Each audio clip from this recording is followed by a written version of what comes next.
Assalamualaikum warahmatullahi wabarakatuh. Pada pertemuan kali ini, di sini saya akan membahas mengenai bioindikator.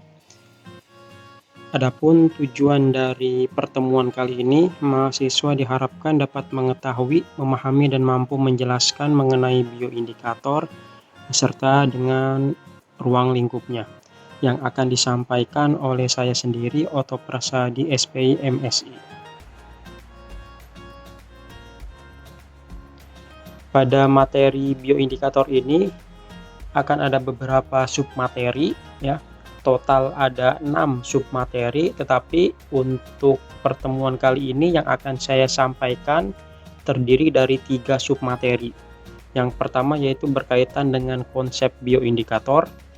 Kemudian yang kedua yaitu respon organisme terhadap pencemaran, dan yang ketiga berkaitan dengan tipe bioindikator. Submateri 456 akan saya sampaikan pada pertemuan selanjutnya.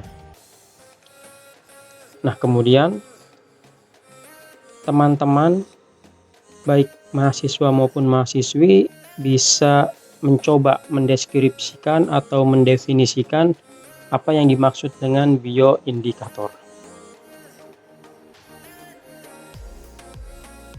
Nah, di sini akan saya sampaikan ya beberapa referensi yang berkaitan dengan definisi dari bioindikator ya, dari tahun 2006, 2008, 2009 sampai dengan 2011. Nah, yang pertama yaitu konsep dari bioindikator. Definisinya, suatu organisme yang dapat memberikan respon. Respon di sini baik berupa tingkah laku ya, tentunya terhadap pengaruh perubahan lingkungan ya.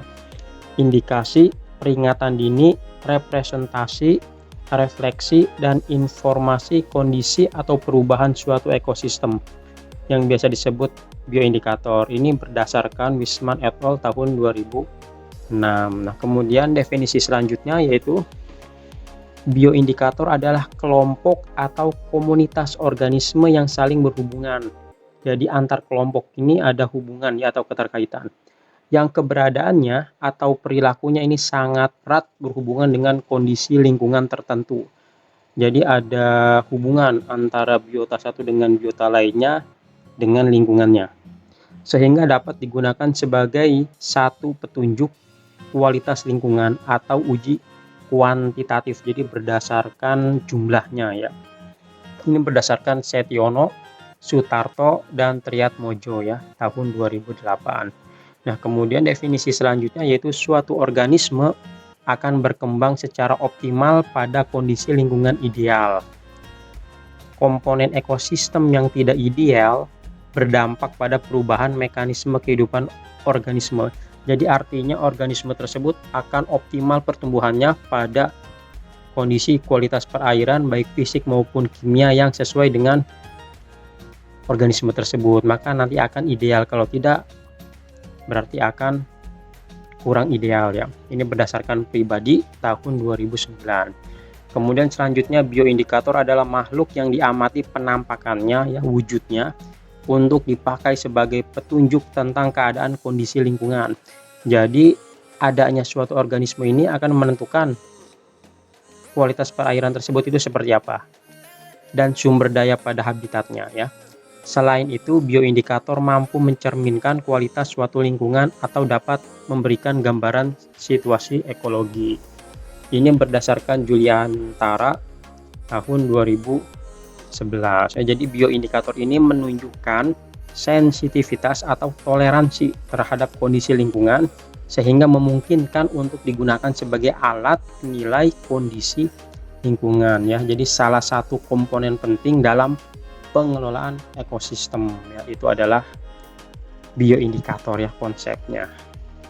Nah, kemudian di alam ini terdapat beberapa hewan, tumbuhan, dan juga mikroorganisme, baik yang sensitif maupun yang tahan terhadap kondisi lingkungan tertentu. Nah, organisme yang sensitif akan mati karena pencemaran, dan organisme yang tahan akan tetap hidup ya, jadi tidak terpengaruh oleh pencemaran perairan. Nah, siput dan air ya, ini adalah salah satu gambar hewan yang sensitif terhadap pencemaran perairan ya.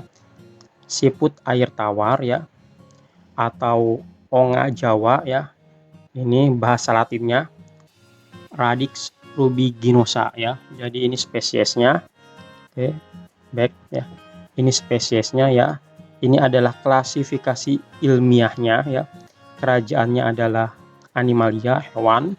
Filumnya adalah Mollusca, kelasnya Gastropoda ya. Oh, ini ada beberapa ininya, ada beberapa taksonnya ya. Kemudian ada genusnya ya, tadi sudah saya sampaikan, Radix ya, dan spesiesnya adalah Radix rubiginosa ya. Radix rubiginosa ini spesiesnya. Sinonimnya ini ya, sinonimnya tergantung nanti referensi teman-teman atau mahasiswa yang dikutip ya. Ini adalah sinonim atau nama lainnya ya. Ini siput air tawar yang kita lihat kalau misalkan dengan mistar atau penggaris ya. Nah, kemudian yang selanjutnya adalah planaria ya. Planaria ini adalah salah satu hewan kecil. Ini adalah gambar planaria yang bisa dilihat di akuarium ya. Jadi ini akan salah satu organisme yang sensitif terhadap perubahan kualitas perairan, dan ini adalah salah satu botol penangkap ya, penangkap planaria ya. Ini ada klasifikasi ilmiahnya ya, Animalia kingdomnya. Ini termasuk dalam filum Platyhelminthes ya, yang pernah saya sampaikan pada materi Avertebrata ya. Kemudian apa namanya, spesiesnya namanya Dugesia subtentaculata. Ini adalah planaria. Siput air dan planaria ini merupakan organisme ya, atau salah satu contoh hewan yang sensitif terhadap pencemaran. Sungai yang mengandung siput air tentunya ya, dan planaria ini menunjukkan sungai tersebut belum mengalami pencemaran, artinya mungkin masih orisinil ya. Jadi hewan-hewan seperti siput air dan planaria bila terdapat di suatu sungai tertentu, berarti kondisi perairannya masih cukup bagus ya. Sebaliknya nih, cacing merah atau cacing darah ya. Cacing merah atau cacing darah ini biasanya digunakan sebagai pakan alami ikan cupang ya. Adapun klasifikasi ilmiahnya ya, kingdom sama Animalia, dia filumnya dari Annelida ya, cacing-cacingan.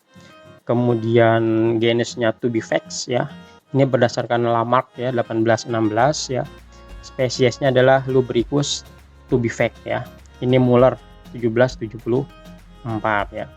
Jadi ini cacing merah atau cacing darah, salah satu hewan yang tahan terhadap perubahan pencemaran perairan ya. Nah, untuk tubifax ini merupakan cacing yang tahan hidup ya, atau kuat, dan bahkan dapat berkembang biak di lingkungan perairan yang kaya bahan organik. Meskipun spesies hewan yang lain telah mati, tapi cacing darah ini tetap eksis ya di perairan yang mungkin bisa kita katakan kotor atau kurang baik kondisinya ya. Jadi untuk cacing merah atau tubifax ini keberadaannya ini bisa dijadikan sebagai indikator adanya pencemaran zat organik ya. Jadi organisme yang dapat dijadikan petunjuk pencemaran dikenal sebagai indikator biologis ya. Nah, kemudian saya akan memberikan atau akan memperlihatkan kepada teman-teman salah satu video ya. Salah satu video hewan yang sensitif terhadap pencemaran ya, tadi yang sudah saya jelaskan itu siput air dan juga planaria ya. Ini adalah salah satu videonya ya. Bisa sama-sama kita lihat ya, untuk kita pelajari secara audio visualnya. Ini adalah keong air ya, tadi ya yang sudah saya sebutkan ya, siput air. Kemudian ini ada planaria. Nah, planaria ini tadi spesiesnya ada beberapa. Ada yang putih ya, kalau misalkan dilihat dengan mata telanjang, ada juga yang warnanya hitam ya. Ini ada planaria dan siput air yang kita lihat pada suatu akuarium ya. Sini bisa teman-teman lihat ada siput air 2, ada planaria ya yang sedang bergerak ya. Jadi planaria ini masih bisa kita lihat dengan mata telanjang ya, walaupun dengan harus fokus dan ketelitian yang penuh ya.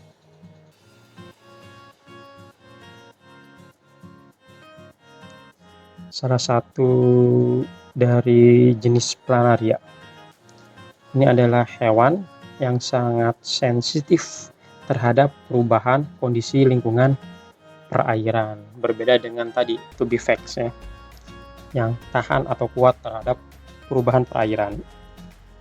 Jadi videonya saya rasa cukup ya, kita kembali lagi ke materi.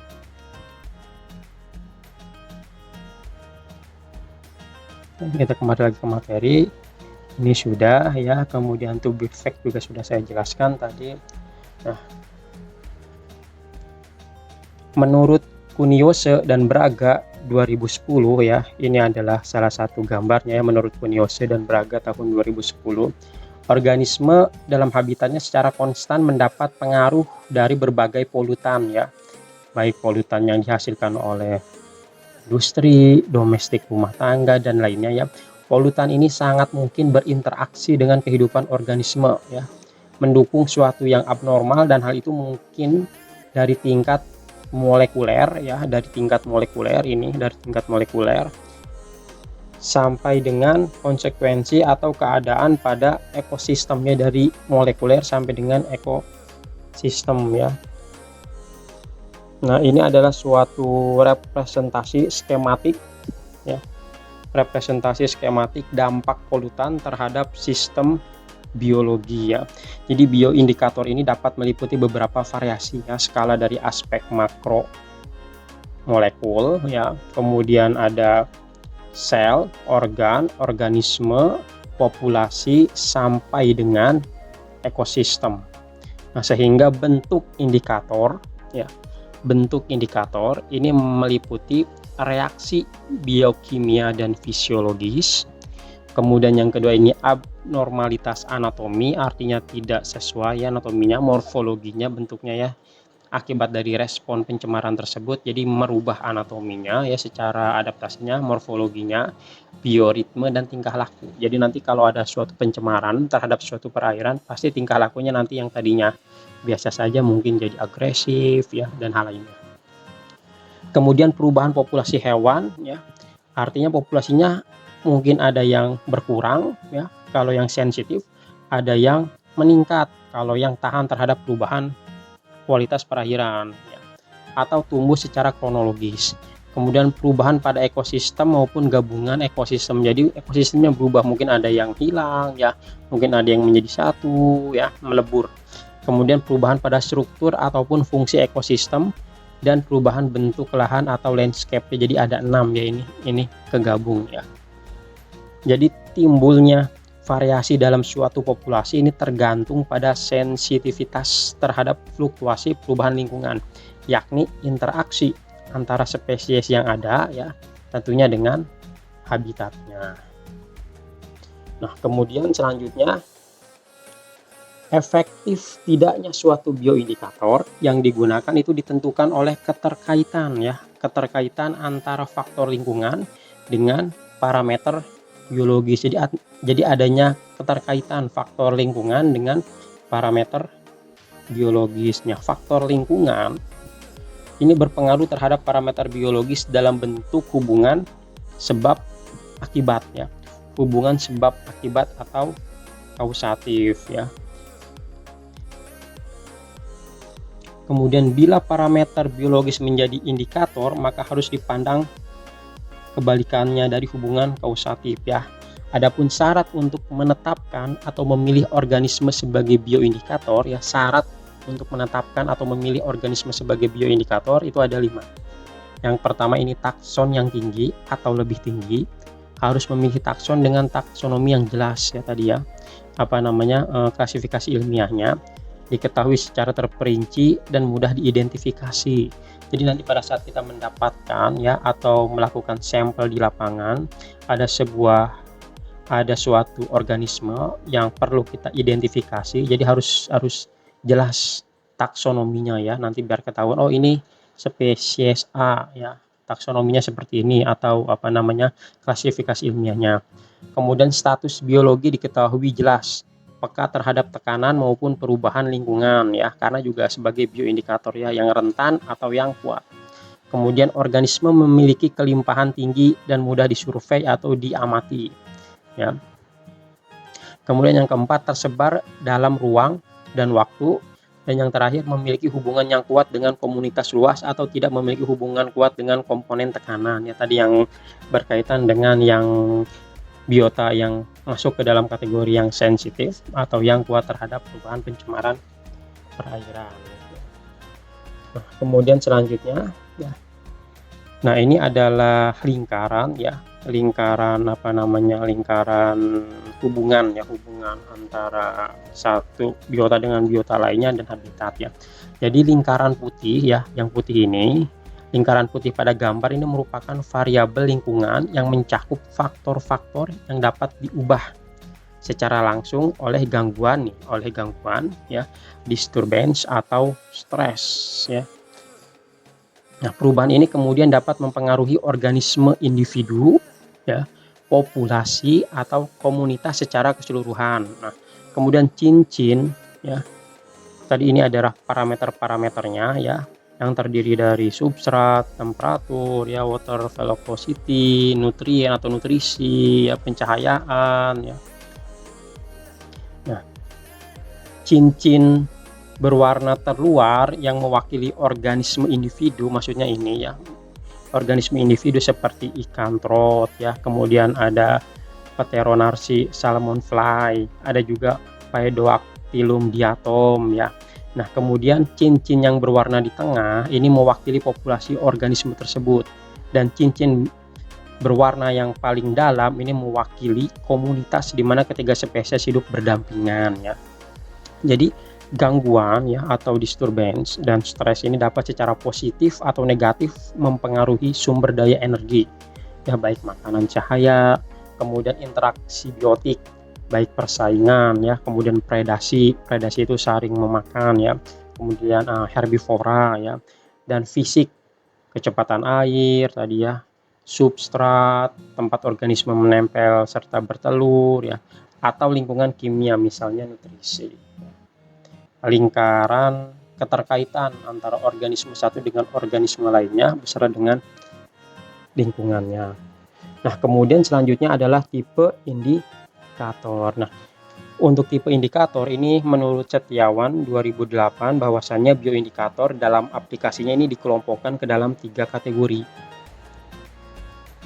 Yang pertama adalah indikator lingkungan, kemudian indikator ekologis, dan yang ketiga indikator keanekaragaman hayati. Nah, ketiga indikator ini bisa dilihat oleh teman-teman atau mahasiswa ya, definisi secara lengkapnya. Untuk indikator lingkungan ini merupakan organisme atau kelompok populasi yang peka ya atau sensitif akan adanya lingkungan rusak atau tercemar atau mengalami perubahan kondisi. Indikator lingkungan dibagi lagi menjadi 5, yaitu ada sentinel, detektor, eksploiter, akumulator, dan bioesai organisme. Ini yang sudah pernah saya jelaskan pada pertemuan-pertemuan sebelumnya. Nah, kemudian yang kedua ini ada indikator ekologis, merupakan takson atau kelompok yang sensitif akan adanya tekanan terhadap lingkungan, mengindikasikan dampak tekanan terhadap makhluk hidup dan respon yang diwakili oleh sampel takson di habitat tersebut ya. Nah, yang selanjutnya adalah indikator keanekaragaman hayati, merupakan kelompok takson atau fungsional, mengindikasikan beberapa ukuran keanekaragaman atau kekayaan jenis, kekayaan sifat, dan status endemisitas takson di atasnya pada habitat tertentu ya. Jadi indikator biodiversitas ini dapat dibedakan menjadi 3 ya.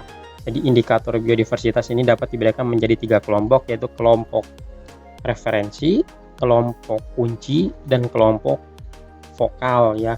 Ini adalah tipe bioindikator ya, tipe bioindikator yang dimasukkan ke dalam tiga kategori ya, tiga kategori bioindikator dalam aplikasinya. Nah, kemudian berdasarkan fungsinya menurut Setiawan ya, masih Setiawan tahun 2008, bioindikator ini dapat dibedakan dalam 3 kelompok ya. 3 kelompok di sini. Yang pertama adalah indikator, kehadiran dan absensinya menyimpulkan tentang permasalahan lingkungan secara kuantitatif jarang ya. Artinya berdasarkan jumlah. Kemudian spesies uji. Nah, spesies uji ini tanggapannya mengindikasikan tentang permasalahan yang luas. Spesies uji umumnya memiliki standarisasi yang tinggi ya.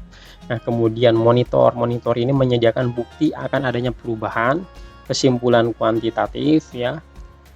Biasanya memungkinkan atau mungkin melalui kalibrasi. Nah, monitor ini terdiri dari monitor aktif yang tersedia dengan cepat di alam dan monitor pasif ya. Organisme monitor yang diintroduksi. Nah, sedangkan berdasarkan status makhluk hidupnya, bioindikator ini dapat dibedakan menjadi dua, yaitu fitoindikator, itu dari jenis-jenis tanaman. Kemudian yang kedua itu adalah zooindikator, ini dari jenis-jenis hewan ya, berdasarkan status makhluk hidupnya. Nah, kemudian ini ada ada gambar ya. Jadi menurut Parmar et al. 2016, berdasarkan pengaruh yang dapat dirasakan organisme, bioindikator ini dibagi menjadi 4 bagian ya, seperti yang terdapat pada gambar di bawah ini ya. Yang pertama ya, ini lingkaran yang pertama nah, itu adalah bioindikator polusi.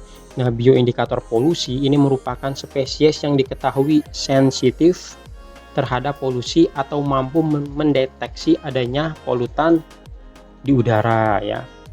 Nah, kemudian yang kedua adalah bioindikator lingkungan atau environmental bioindikator. Nah, untuk bioindikator lingkungan sendiri ini merupakan spesies atau kelompok spesies yang merespon secara prediktif terhadap gangguan atau perubahan lingkungan, misalnya sentinel, detektor ya, penghisap, akumulator dan organisme biasa ya, yang pernah saya jelaskan pada materi-materi sebelumnya. Nah, sistem indikator lingkungan ini merupakan serangkaian indikator yang bertujuan untuk mendiagnosis keadaan lingkungan untuk pembuatan kebijakan lingkungan ya. Jadi untuk mempengaruhi bagaimana kondisinya sehingga nanti akan mempengaruhi pada suatu kebijakan, tentunya di kebijakan lingkungan ya. Nah, kemudian selanjutnya adalah ecological bioindikator atau bioindikator ekologi. Nah, bioindikator ekologi ini merupakan spesies yang diketahui sensitif terhadap fragmentasi habitat atau tekanan lainnya ya. Spesies ini mampu mendeteksi perubahan di lingkungan alami dan dampaknya. Nah, tanggapan indikator ini mewakili komunitas ya untuk ecological bioindikator. Nah, yang terakhir adalah biodiversity bioindikator atau bioindikator keanekaragaman hayati. Nah, kekayaan spesies dari takson indikator ini digunakan sebagai indikator untuk kekayaan spesies suatu komunitas ya. Nah, namun definisi yang sudah disampaikan ini diperluas menjadi parameter keanekaragaman hayati yang terukur, misalnya seperti kekayaan spesies, ya, kelimpahan, kemudian ada endemisme, kemudian ada parameter genetik, parameter khusus populasi dan parameter landscape ya. Ini adalah pengaruh ya yang dirasakan organisme bioindikator yang dibagi menjadi 4 bagian seperti yang disampaikan oleh Parmar et al. 2016. Nah, kemudian berbagai jenis bioindikator ini dapat dijelaskan dari perspektif yang berbeda-beda. Nah, menurut tujuan bioindikasinya ini ada 3 jenis bioindikator ya, perbedaannya ya. Yang pertama adalah indikator kepatuhan. Indikator kepatuhan ini misalnya atribut populasi ikan diukur pada tingkat populasi, komunitas atau ekosistem ya, dan difokuskan pada isu-isu seperti keberlanjutan populasi atau masyarakat secara keseluruhan ya, artinya dinamika populasinya. Nah, kemudian yang kedua ini adalah indikator diagnostik ya. Indikator diagnostik dan peringatan dini ini diukur pada tingkat individu ya atau suborganisme ya. Concern organismenya ya, biomarker. Kemudian untuk indikator peringatan dini, ini indikator peringatan dini ini berfokus pada tanggapan cepat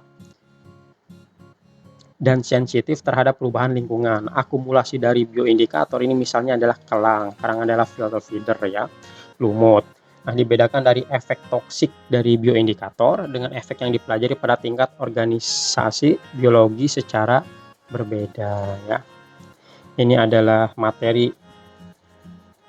yang berkaitan dengan bioindikator yang dapat saya sampaikan ya, walaupun ini belum selesai, nanti akan ada materi-materi selanjutnya ya. Jadi sekian yang dapat saya sampaikan untuk materi kali ini. Kurang dan lebihnya saya mohon maaf ya. Wabillahi taufik wal hidayah. Wassalamualaikum warahmatullahi wabarakatuh.